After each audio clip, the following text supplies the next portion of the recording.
95 वर्ष से निरंतर देश की सेवा करना किसी भी संस्था या संगठन के लिए अपने आप में बहुत बड़ी बात होती है।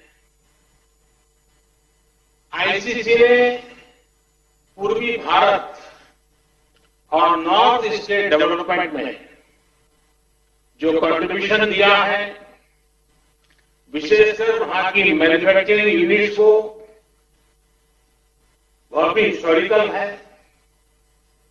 आईसीसी के लिए अपना योगदान देने वाले आप सभी को इन 95 वर्ष में जिन जिन महानुभावों ने योगदान दिया है, उस प्रत्येक महानुभाव का मैं अभिनंदन करता हूं।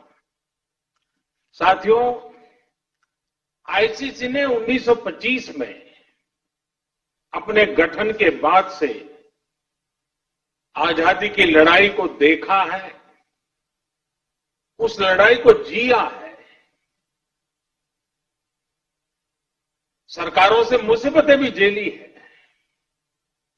भीषण अकाल और अन्न संकटों को देखा है, विभाजन को देखा है। विभाजन की उस पीड़ा को आपने सहा है और भारत की ग्रोथ ट्रेजेक्टरी का भी आप हिस्सा रहे हैं। अब इस बार की एजीएम एक ऐसे समय में हो रही है जब हमारा देश मल्टीपल चैलेंजेस को चैलेंज कर रहा है। कोरोना वायरस से पूरी दुनिया लड़ रही है,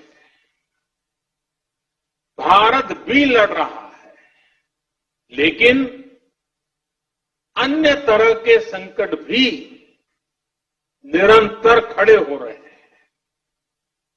कहीं फ्लड की चुनौती, कहीं लॉकस्ट, बंगाल में जिसको पोंगोपा कहते हैं, पोंगोपा का कहर, कहीं ओलावृष्टि, कहीं असम में ऑयल फील्ड में आग,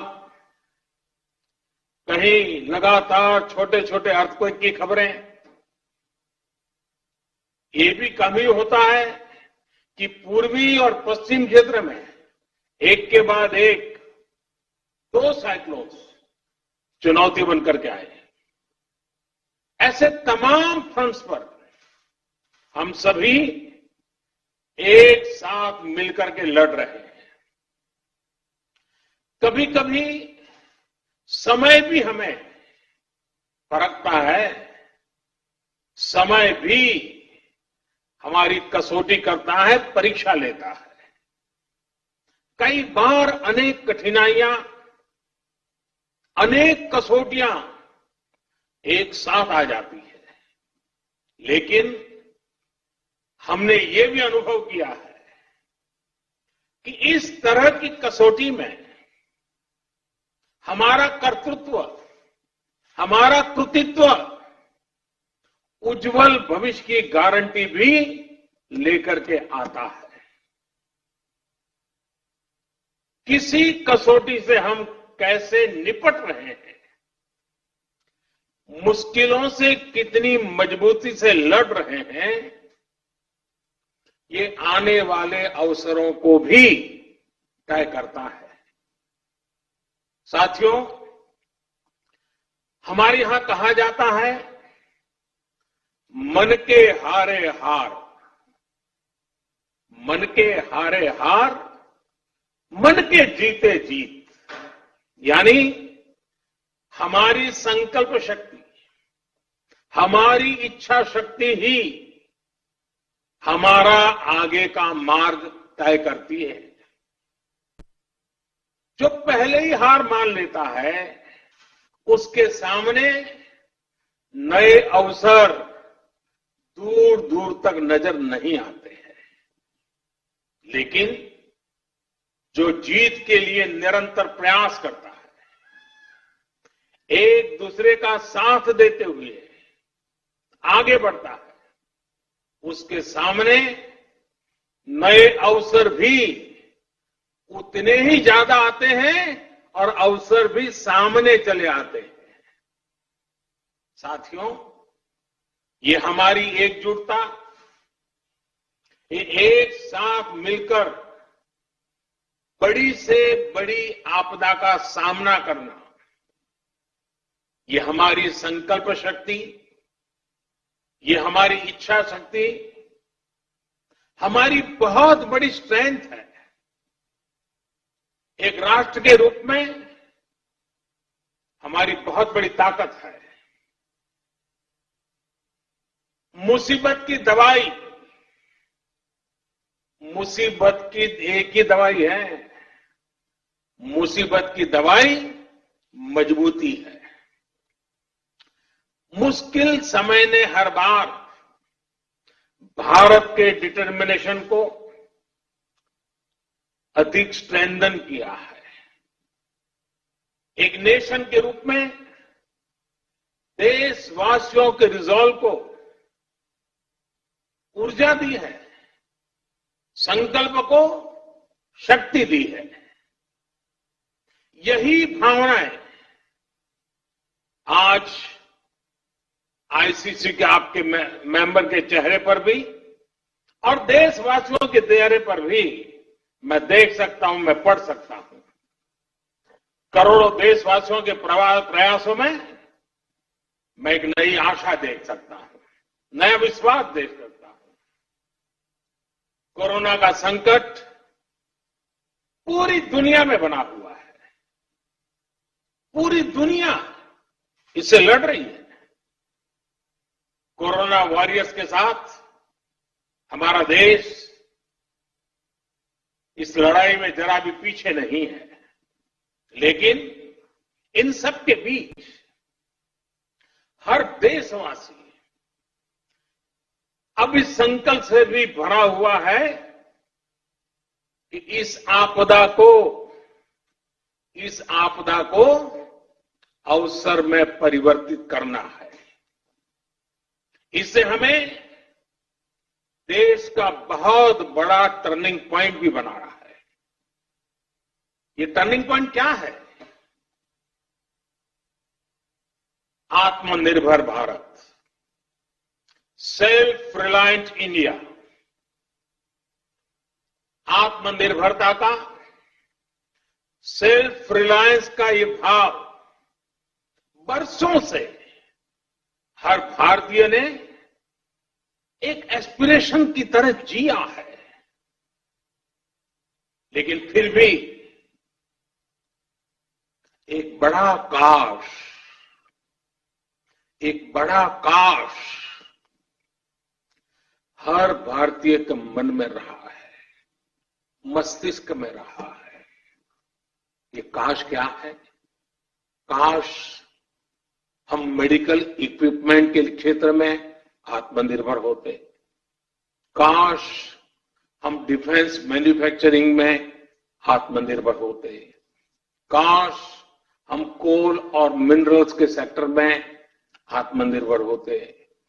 काश हम एडिबल ऑयल में, फर्टिलाइजर्स के क्षेत्र में आत्मनिर्भर होते।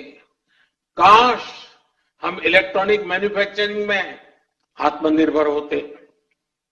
काश हम सोलर पैनल्स, बैटरीज और चिप मैन्युफैक्चरिंग में आत्मनिर्भर होते। काश हम एविएशन सेक्टर में भी आत्मनिर्भर होते। ऐसे कितने सारे काश, अनगिनत काश हमेशा से हर भारतीय को झकझोरते रहे हैं। साथियों, एक बहुत बड़ी वजह रही है कि बीते 5-6 वर्षों में देश की नीति और रीति में भारत की आत्मनिर्भरता का लक्ष्य सर्वोपरि रहा है। अब कोरोना क्राइसिस ने हमें इसकी गति और तेज करने का सबक दिया है। इसी सबक से निकला है आत्मनिर्भर भारत अभियान। साथियों, हम देखते हैं परिवार में भी संतान, बेटा हो या बेटी, 18-20 साल का हो जाता है तो मां बाप उसे सबसे पहले कहते हैं कि अपने पैरों पर खड़े रहना सीखो। हर परिवार में सुना होगा, आप जो मुझे सुन रहे सबने सुना होगा कि 18-20 साल की उम्र में उनके मां बाप ने उनको कहा होगा कि बेटे बेटी अब अपने पैरों पर खड़े रहना सीखो। एक तरह से आत्मनिर्भर भारत का पहला पाठ परिवार से ही शुरू होता है। भारत को भी अपने पैरों पर ही खड़े होना होगा। साथियों, आत्मनिर्भर भारत अभियान का सीधा सा मतलब है कि भारत दूसरे देशों पर अपनी निर्भरता कम से कम करे। हर वो चीज जिसे इंपोर्ट करने के लिए देश मजबूर है, वो भारत में ही कैसे बने। भविष्य में उन्हीं प्रोडक्ट्स का भारत एक्सपोर्टर कैसे बने, इस दिशा में हमें और तेजी से काम करना है। इसके अलावा हर वो सामान जो भारत का लघु उद्यमी बनाता है, हमारे हैंडीक्राफ्ट वाले जो सामान हमारे सेल्फ हेल्प ग्रुप से जुड़े करोड़ों गरीब बनाते हैं, जो दशकों से हमारे यहां बनता आ रहा है, गलियों मोहल्लों में बिकता रहा है, उसे छोड़कर विदेश से वही सामान मंगाने की प्रवृत्ति, इस पर भी हमने आत्मसंयम बरतना है, हमें नियंत्रण करना है। हम इन छोटे छोटे व्यापार करने वाले लोगों से केवल चीज ही नहीं खरीदते, पैसे ही नहीं देते, उनके परिश्रम को पुरस्कृत करते हैं, मान सम्मान बढ़ाते हैं। कभी सोचना, आप मर्सिडीज गाड़ी लेकर के जा रहे हैं और फुटपाथ पर छोटी चीज बेचने वाले की चीज आपने उतर करके खरीदी, वो पैसे नहीं गिनेगा, वो उसकी छाती फूल जाएगी। देखिए, मर्सिडीज गाड़ी वाला भी फुटपाथ पर मैं भले बैठा हूं, लेकिन उतर करके मेरे से सामान खरीद रखा है, उसकी जिंदगी को एक ताकत मिलती है, उसको सम्मान मिलता है। हमें इस बात का अंदाजा भी नहीं होता कि इससे उनके दिल पर कितना प्रभाव पड़ता है, वो कितना गर्व महसूस करता है। इसलिए अब अपने लोकल के लिए वोकल होने का समय है। हर गांव, हर कस्बे, हर जिले, हर प्रदेश, पूरे देश को आत्मनिर्भर करने का समय है। साथियों, सालों पहले, दशकों पहले स्वामी विवेकानंद जी ने एक पत्र लिखा था। उस पत्र में उन्होंने लिखा था, the simplest method to be work upon at present is to induce Indians to use their own produce and get markets for Indian artware in other countries. Swami Vivekananda ji का बताया ये मार्ग पोस्ट कोविड वर्ल्ड में भारत की प्रेरणा है। अब देश प्रण कर चुका है और देश कदम भी उठा रहा है। आत्मनिर्भर भारत अभियान के तहत जिन बड़े रिफॉर्म्स की घोषणा की गई है, उनको तेजी से जमीन पर उतारा जा रहा है। एमएसएमईज की डेफिनेशन सालों से लटकी हुई बात, उसका दायरा बढ़ाना हो या एमएसएमई के सपोर्ट के लिए हजारों करोड़ के स्पेशल फंड्स की व्यवस्था हो, ये सब आज सच्चाई बन रहे हैं। आईबीसी से जुड़ा फैसला हो, छोटी छोटी गलतियों को डिक्रिमिनलाइज करने का फैसला हो, इन्वेस्टमेंट की फास्ट ट्रैकिंग के लिए प्रोजेक्ट डेवलपमेंट सेल्स का गठन हो, ऐसे अनेक कार्य पहले ही हो चुके हैं। अब तमाम सेक्टर्स, खासकर कोल और माइनिंग के सेक्टर को अधिक कॉम्पिटिटिव बनाने के लिए जो रिफॉर्म्स अनाउंस हुए हैं, उसका भरपूर फायदा उठाने के लिए उद्योग जगत आगे आए। मेरे युवा साथी, आप आगे आए।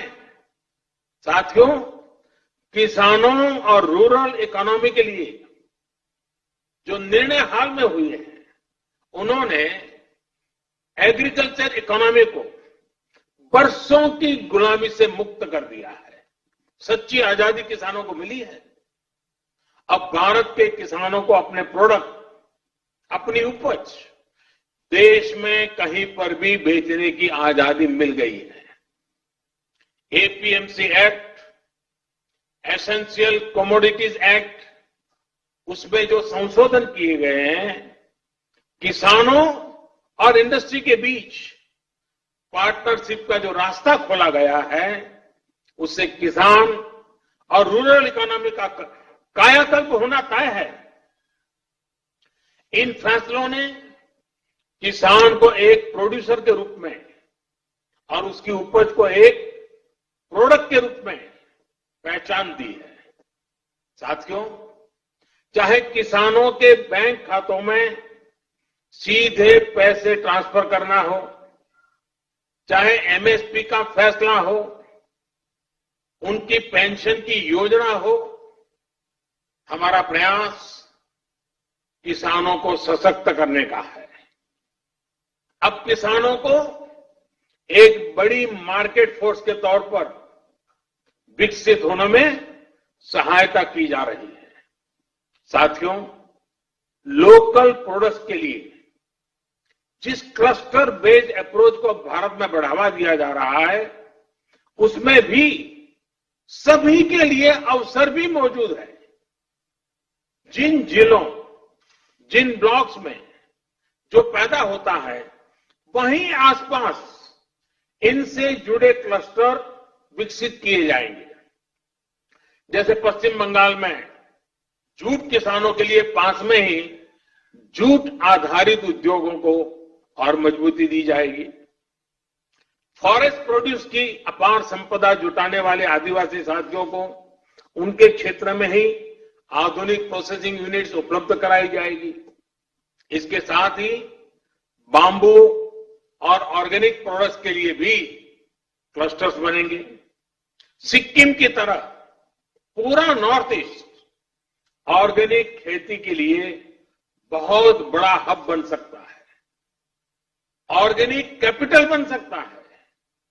आईसीसी के साथ जुड़े आप सभी व्यापारी अगर ठान लें तो नॉर्थ ईस्ट में ऑर्गेनिक फार्मिंग बहुत बड़ा आंदोलन बन सकता है। आप उसकी ग्लोबल पहचान बना सकते हैं। आप अगर चाहें तो ऑर्गेनिक प्रोडक्ट को लेकर के ग्लोबल मार्केट पर छा सकते हैं। साथियों, आप सभी नॉर्थ ईस्ट, पूर्वी भारत में इतने दशकों से काम कर रहे हैं। सरकार ने जो तमाम कदम उठाए हैं, इनका बहुत बड़ा लाभ ईस्ट और नॉर्थ ईस्ट के लोगों को होगा। मैं समझता हूं कि कोलकाता भी खुद फिर से एक बहुत बड़ा लीडर बन सकता है। अपने पुराने गौरव से प्रेरणा लेते हुए भविष्य में कोलकाता पूरे क्षेत्र के विकास का नेतृत्व कर सकता है।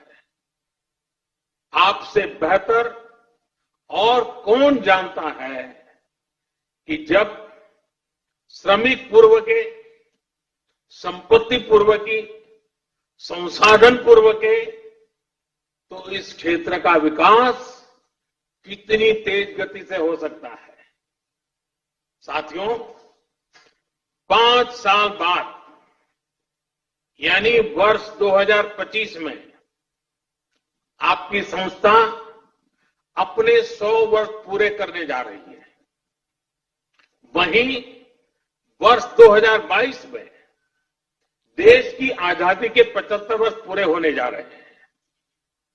ये आपकी संस्था के लिए, आपके प्रत्येक सदस्य के लिए, आपकी कोई भी औद्योगिक इकाई हो या व्यापारिक इकाई हो, बेहतरीन समय है एक बड़ा संकल्प लेने का।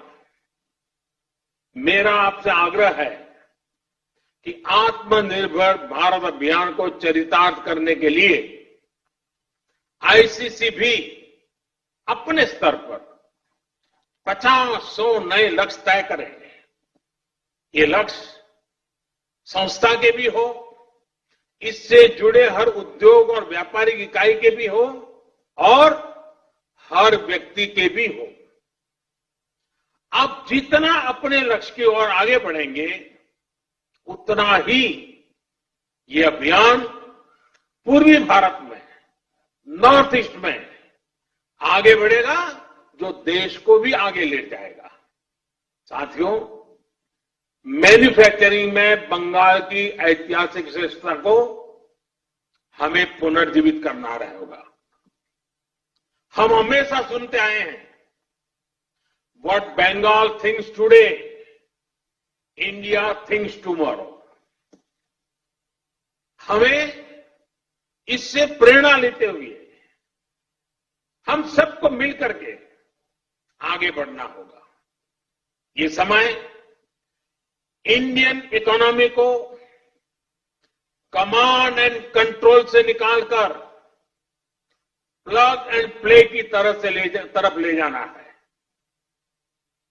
ये समय कंजर्वेटिव अप्रोच का नहीं है, बल्कि आगे बढ़कर बोल्ड डिसीजंस का है, बोल्ड इन्वेस्टमेंट्स का है। ये समय भारत में एक globally competitive domestic supply chain तैयार करने का है। इसके लिए उद्योग जगत को अपनी मौजूदा सप्लाई चेन के सभी स्टेक होल्डर्स को संकट से निकालने में मदद भी करनी है और वैल्यू एडिशन में उनकी हैंड होल्डिंग भी करनी है। साथियों, आत्मनिर्भर भारत अभियान में आगे बढ़ते हुए, कोरोना काल से संघर्ष करते हुए, आज आपने इस एजीएम में जो पीपल, प्लेनेट एंड प्रॉफिट का विषय उठाया गया है, वो भी बहुत महत्वपूर्ण है। कुछ लोगों को लगता है कि ये तीनों एक दूसरे के ऑपोजिट है, विरोधाभासी है, लेकिन ऐसा नहीं है। पीपल, प्लेनेट एंड प्रॉफिट एक दूसरे से इंटरलिंक्ड है। ये तीनों एक साथ फ्लरिश कर सकते हैं, को एग्जिस्ट कर सकते हैं। मैं आपको कुछ उदाहरण देकर समझाता हूं। जैसे भारत में हमने एलईडी बल्ब का एक बहुत बड़ा अभियान चलाया। अब एलईडी बल्ब अपने आप में एक बड़ा प्रेरक उदाहरण है। 5-6 वर्ष पहले एक एलईडी बल्ब 350 रुपये से भी ज्यादा में मिलता था। आज वही बल्ब 50 रुपये तक में मिल जाता है। आप सोचिए, कीमत कम होने से देश भर में करोड़ों करोड़ों की संख्या में एलईडी बल्ब घर घर पहुंचे हैं, स्ट्रीट लाइट्स में लग रहे हैं। ये क्वांटिटी इतनी बड़ी है कि इससे उत्पादन की लागत कम हुई है और प्रॉफिट भी बढ़ा है। इससे लाभ किसको मिला है? पीपल को, आम देशवासी को, जिसका बिजली का बिल कम हुआ है। एक मोटा मोटा अंदाज में लगा सकता हूं, आज प्रतिवर्ष एवरी ईयर देशवासियों के करीब करीब 19,000 करोड़ रुपए बिजली के बिल में एलईडी की वजह से बच रहे हैं। 19,000 करोड़ रुपए आपके जेब में बचना, ये बचत गरीब को हुई है, ये बचत देश के मध्यम वर्ग को हुई है और लगातार होने वाली है। इसका लाभ प्लेनेट को भी हुआ है। सरकारी एजेंसियों ने जितने एलईडी बल्ब कम कीमत पर बेचे हैं, अकेले उससे ही हर साल करीब करीब 4 करोड़ टन कार्बन डाइऑक्साइड का एमिशन कम हुआ है। यानी प्रॉफिट दोनों को है, दोनों के लिए विन विन सिचुएशन है। उत्पादक भी कमाता है, विक्रेता भी कमाता है और खरीदार भी कमाता है, और प्लेनेट का तो भला हुआ ही हुआ है। अगर आप सरकार की अन्य योजनाओं और फैसलों को भी देखें तो बीते 5-6 वर्षों में पीपल, प्लेनेट एंड प्रॉफिट का ये कंसेप्ट जमीन पर और मजबूत हुआ है। अब जैसे अभी आपने भी देखा है कि कैसे सरकार का बहुत ज्यादा जोर इनलैंड वाटरवेज पर है। हल्दिया से बनारस तक तो वाटरवे चालू हो चुका है। अब मैं बनारस का एमपी हूं, इसलिए मुझे आपसे जुड़ने में आनंद भी आता है। अब वो चालू भी हो चुका है। अब नॉर्थ ईस्ट में भी वाटरवेज बढ़ाया जा रहा है। इन वाटरवेज से पीपल का फायदा है, क्योंकि इससे लॉजिस्टिक्स का खर्च कम होता है।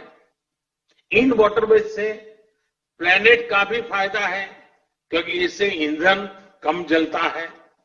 और हमें ये भी नहीं भूलना चाहिए कि ये पेट्रोल डीजल के इंपोर्ट को कम करेगा, रोड पर ट्रैफिक कम करेगा, सामान सस्ते में पहुंचाएगा, सामान सस्ता मिलेगा, शॉर्टेज रूट से जल्दी पहुंचेगा।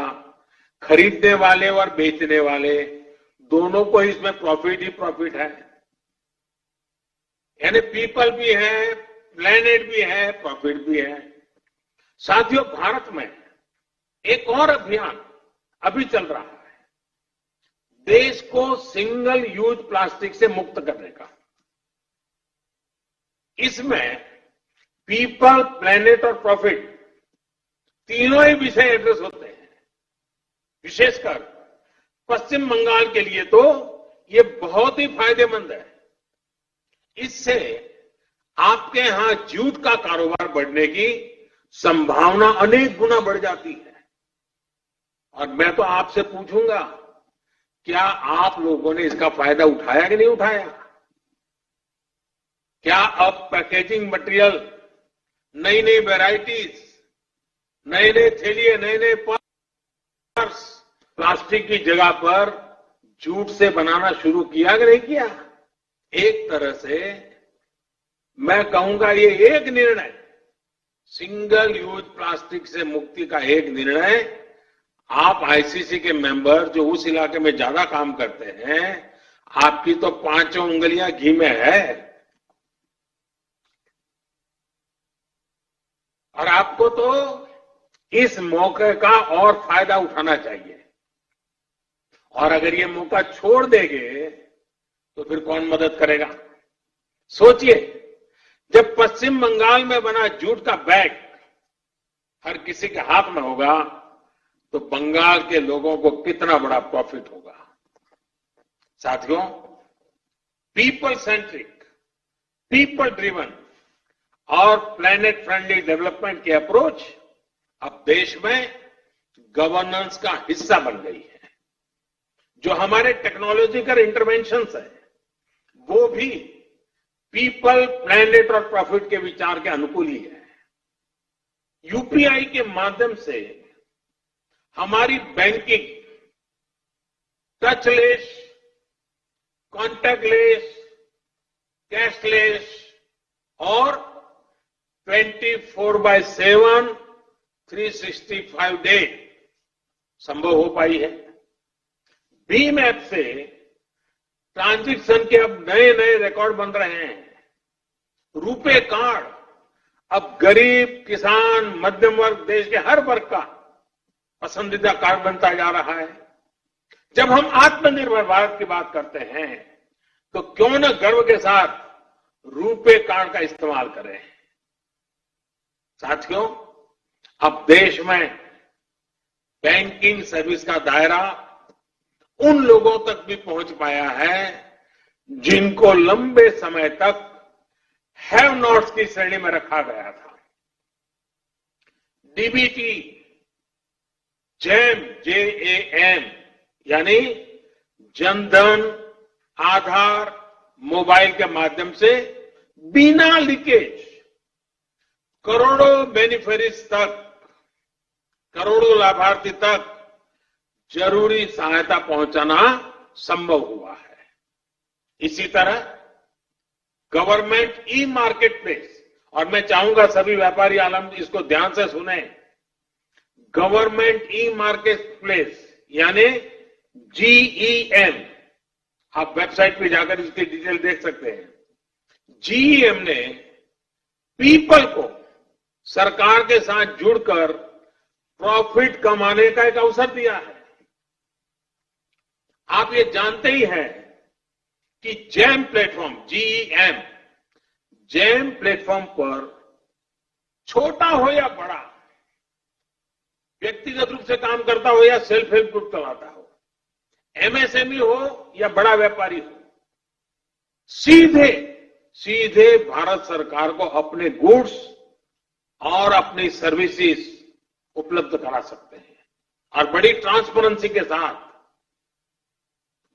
पहले तो जब तक इतने लाख का टर्नओवर नहीं होता है, इतना बड़ा ब्रांड नहीं होता है, इतना बड़ा नाम नहीं होता है, तब तक आप सरकार को माल बेचने के लिए सोच ही नहीं सकते थे। आज हमने वो रास्ता खोला है कि आप सीधे भारत सरकार की बड़ी से बड़ी इकाई, इवन PM ऑफिस में भी आपका माल पहुंच सकता है, प्रधानमंत्री को भी पहुंच सकता है। इसलिए मेरा ICC से भी आग्रह है कि आपके जो मेंबर्स हैं, जो आपसे जुड़े हुए हैं, मैन्युफैक्चरर्स हैं, उन्हें भी ज्यादा से ज्यादा संख्या में जैम से जुड़ने के लिए प्रेरित करिए और अपने उत्पाद सरकार को खरीदने ही पड़े ऐसी क्वालिटी का माल लेकर के आए। देखिए कैसी स्पर्धा चलती है और सरकार की ताकत नहीं है कि आपके अच्छे मूल्य को ठुकरा सके। यह सब ट्रांसपेरेंट प्लेटफॉर्म है, हर एक का बेनिफिट है।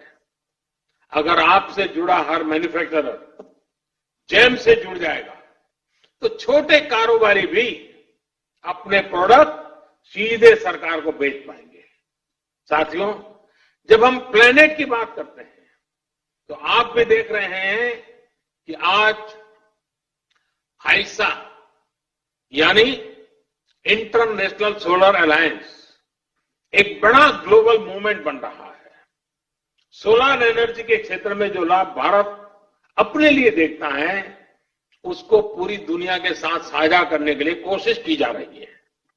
मेरा इंडियन चैम्बर ऑफ कॉमर्स के तमाम सदस्यों से अनुरोध है, ऐसे संस्थानों की, MSMEs की हैंड होल्डिंग आवश्यक है और करनी चाहिए।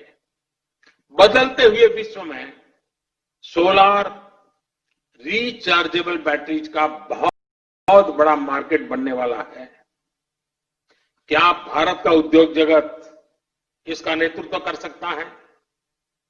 इस क्षेत्र में भारत एक बहुत बड़ा हब बन सकता है।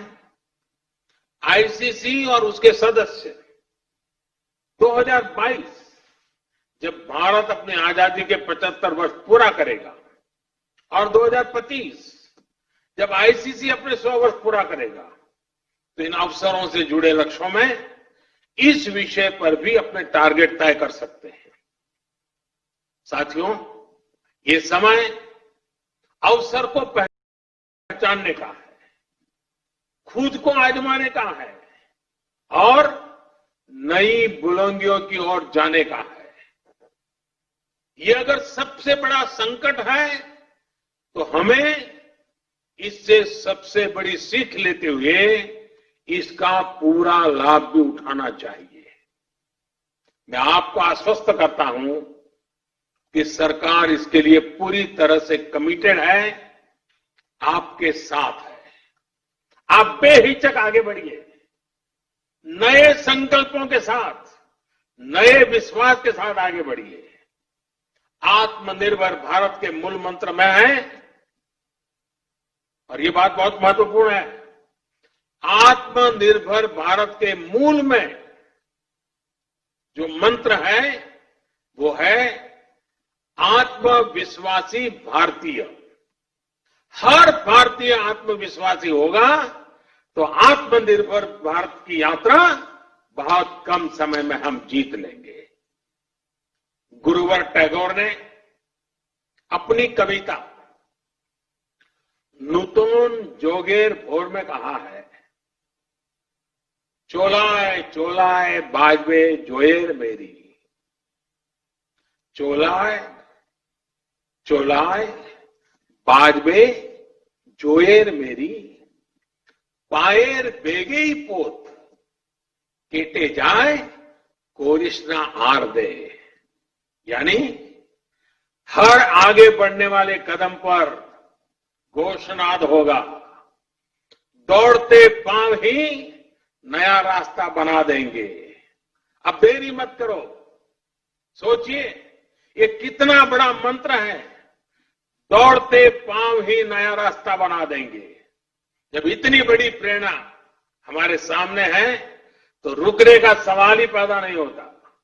मुझे पूरा विश्वास है कि जब आप अपनी स्थापना के 100 वर्ष का समारोह मनाएंगे, जब देश अपनी स्वतंत्रता के 75 वर्ष का पर्व मनाएगा, तो आत्मनिर्भर भारत के मार्ग पर हमारा देश मजबूती के साथ काफी आगे बढ़ चुका होगा और आपके साथ सहयोग से बढ़ चुका होगा। 130 करोड़ देशवासियों की संकल्प शक्ति से बड़ा होगा। 130 करोड़ देशवासियों के हर कदम में आत्मनिर्भरता का मिजाज होगा। एक बार फिर आप सबको बहुत बहुत शुभकामनाएं देता हूं और मैं यही प्रार्थना करूंगा, स्वस्थ रहिए, सुरक्षित रहिए। बहुत बहुत आभार।